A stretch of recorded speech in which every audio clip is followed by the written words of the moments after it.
તો ભારે વરસાદ વચ્ચે હિંમતનગર બાયપાસ રોડ પર જે કરોડો રૂપિયાનો ખર્ચો કરવામાં આવ્યો હતો એ પાણીમાં ગયો છે। વરસાદમાં નવીન પુલ પર પાણી ભરાતા લોકોને હાલાકી પડી રહી છે।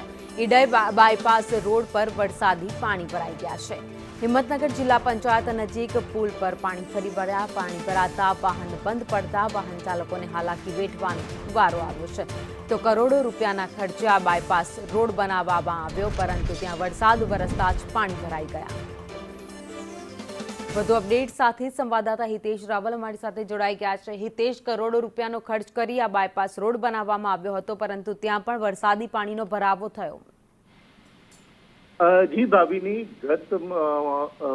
ગત રોજ જે વરસાદ પડ્યો હતો, ધોધમાર ભારે પવન વાવાઝોડા સાથે અનેક જગ્યાએ ઝાડ પડવાના ઘટનાઓ બની હતી। હાઈવે રસ્તા બ્લોક થયા। ત્યારબાદ જે હિંમતનગર બાયપાસ જ કરોડોના ખર્ચે જે બનાવવામાં આવ્યું છે તે પાણીમાં ગરકાવ થયો હતો।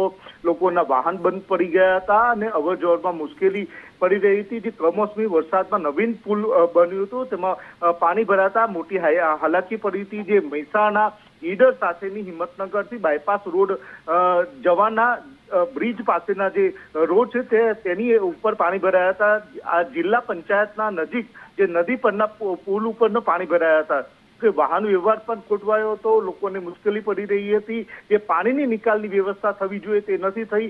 આવી જ ઈડરના જે રેલવે બ્રિજના અંડરગ્રાઉન્ડ નીચે પણ આવી જ વ્યવસ્થા પાણીના નિકાલ ન થતા તમામ અવર જવર કરતા લોકોને મુશ્કેલી પડી રહી છે। જી ભાવિની, આભાર માહિતી માટે।